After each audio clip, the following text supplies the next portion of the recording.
Student, आप सब कैसे हैं? आई होप कि आप सब ठीक होंगे और स्वस्थ होंगे। तो आज ये है लॉन्ग क्वेश्चन का आंसर। अभी तक जो चल रहा था वो शॉर्ट था, अब ये लॉन्ग है।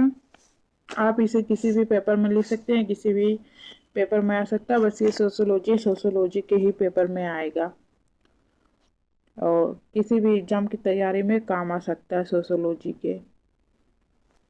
तो चलिए बिना देरी करे हुए इस टॉपिक को आगे बढ़ाते हैं। तो चैनल को ज़्यादा से ज़्यादा लाइक करें, सब्सक्राइब करें और ज़्यादा से ज़्यादा शेयर करें। कोजर के सामाजिक संघर्ष सिद्धांत की व्याख्या कीजिए। कोजर का सामाजिक संघर्ष सिद्धांत। लुईस ए कोजर ने अपनी पुस्तक the function of social conflict में लिखा है कि स्थिति, शक्ति और सीमित साधनों के मूल्यों और अधिकारों के लिए होने वाले परिवर्तन को सामाजिक संघर्ष या सामाजिक परिवर्तन कहा जाता है। इसके अंतर्गत जानबूझकर दूसरों की इच्छाओं का विरोध किया जाता है। इस प्रकार व्यक्तियों तथा स्थित शक्तियों व साधनों पर अधिकार करने का प्रयास ही नहीं, अपितु इसी कार्य में लगे अन्य व्यक्तियों को हानि पहुंचाता भी है। कोजर ने यह स्पष्ट करते हुए कहा है कि सामाजिक संघर्ष के द्वारा ही सामाजिक परिवर्तन होता है।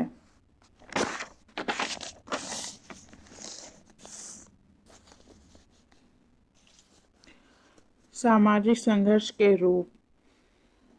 कोजर का संघर्ष द्वारा सामाजिक परिवर्तन का सिद्धांत के अध्ययनों के द्वारा समाज में होने वाले परिवर्तन का अध्ययन किया जाता है, अर्थात इन उद्देश्यों व लक्ष्यों को प्राप्त करने वाले समूहों के बीच पाए जाने वाले संघर्ष का अध्ययन किया है। कोजर ने इस परिवर्तन हेतु दो रूप बताए हैं जो इस प्रकार से हैं। संगठनात्मक, इसमें समूहों की समाज में मौलिक मूल्यों के प्रति समान आस्था है। विघटनात्मक, इसमें समूह के प्रति कोई स्थान नहीं रह जाती है। कोजर के सामाजिक संघर्ष के कारक।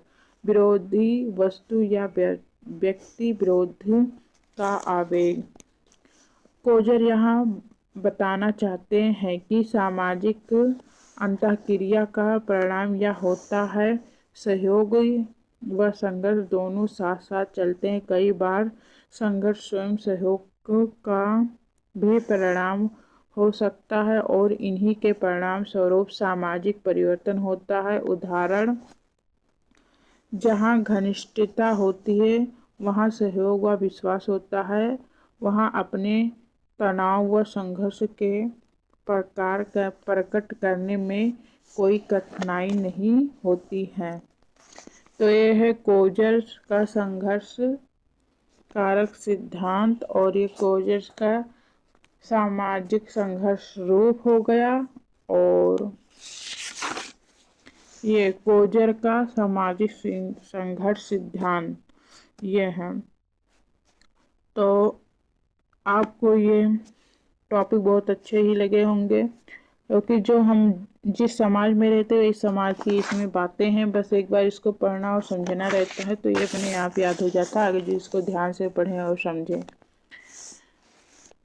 समाज में जो होता है वही, जहाँ घनिष्ठ संबंध होते हैं वहाँ पर लोग अपने मन की बातें बहुत अच्छे तरीके से बाहर निकाल देते हैं, लेकिन जहाँ घनिष्ठ संबंध नहीं होते हैं वहाँ पर कोई अपने मन की बातें बाहर नहीं निकाल पाता है। हालांकि सबको अपनी मन की बातें कह देना चाहिए, मन के अंदर ज़्यादा बोझ नहीं रखना चाहिए, नहीं तो इससे बहुत दिक्कतें बढ़ती हैं। और टेंशन तो कभी नहीं लेना चाहिए किसी भी चीज़ की। जो भी हो आप एक दूसरे से कह देते हैं तो उससे हल्का हो जाता है और आपकी परेशानी भी है जो सॉल्व हो जाती है। वो चाहे स्टूडेंट हो या घर का कोई सदस्य हो, कोई भी हो, किसी को अपने मन के अंदर कोई बात नहीं रखनी चाहिए, बता देनी चाहिए एक दूसरे से। इससे आपके प्रॉब्लम सॉल्व होते हैं और मन भी हल्का लगने लगता है, कोई परेशानी कोई टेंशन नहीं रहती है और